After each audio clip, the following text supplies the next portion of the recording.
Здравствуйте, меня зовут Львов Антон, я занимаюсь каминами из натурального камня.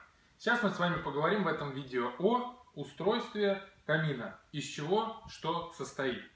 А именно, камин у нас, как правило, состоит из кассеты или открытой топки, в которой горит огонь.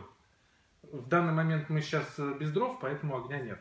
Дальше. Обязательный момент, который я всегда рекомендую, если мы будем разговаривать о топке, то латунное обрамление. Немногие обращают на него внимание, но латунное обрамление обязательный эффект, потому что оно добавляет, во-первых, декорирующую составляющую, то есть красоту, и во-вторых, это обязательный мостик тепла между раскаленной топкой и камнем, который будет облицовывать эту нашу кассету.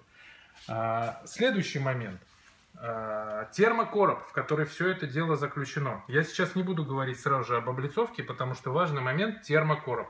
Вот этот вот короб, который у нас наверху, с вентиляционными решетками, которые мы можем здесь видеть, и есть составляющая этого термокороба. Почему? Потому что когда огонь горит внутри кассеты или открытой топки, это хозяйство все внутри нагревается. Из-под низу, как правило, из-под дровника, засасывается холодный воздух из помещения, он нагревается, соответственно, остужая эту кассету, и выходит сверху через наш конвекционный объем, через этот термокороб. Это очень важная составляющая, о которой многие забывают, что она есть и что ее нужно сделать правильно. А особенно, если у вас деревянный дом, то он должен выполнен быть по противопожарным нормам. То есть с противопожарной отступкой, которая у меня дом деревянный, я ее здесь замаскировал под облицовку материалом. Но вот эта вот 150-миллиметровая противопожарная отступка, она сделана для того, чтобы нагревающаяся кассета там внутри ни в коем случае не прожгла, и даже там не было 20 градусов через вот это расстояние рядом с моей деревянной стеной, которая там за гипсокартоном. Следующий момент, очень важный, это облицовка тела камина. В данном случае я облицевал сланцевой грядой. Мне очень нравится вот этот ржавый стиль, и я его приобрел по очень выгодной для меня цене.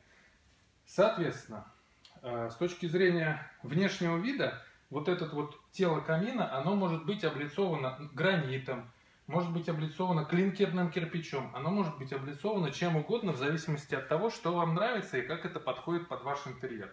Я очень хотел иметь наверху деревянную полку. Соответственно, я купил брус 150 на 150 мм, искусственно застарил его и покрыл лаком, заколированным под определенный цвет.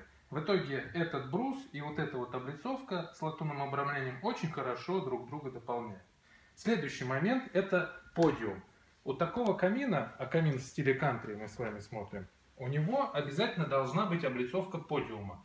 Здесь, конечно, должен быть гранит, лучше всего, потому что гранит, он износостоек, долговечен, и с ним ничего не произойдет во время термических нагрузок, которые происходить будут вот в этой области.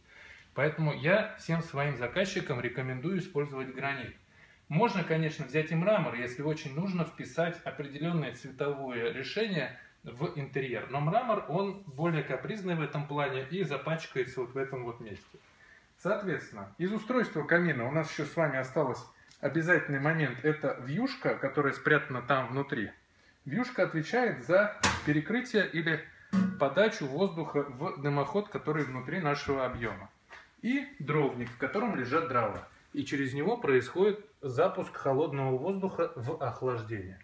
Вот такая вот у нас общая картина по камину.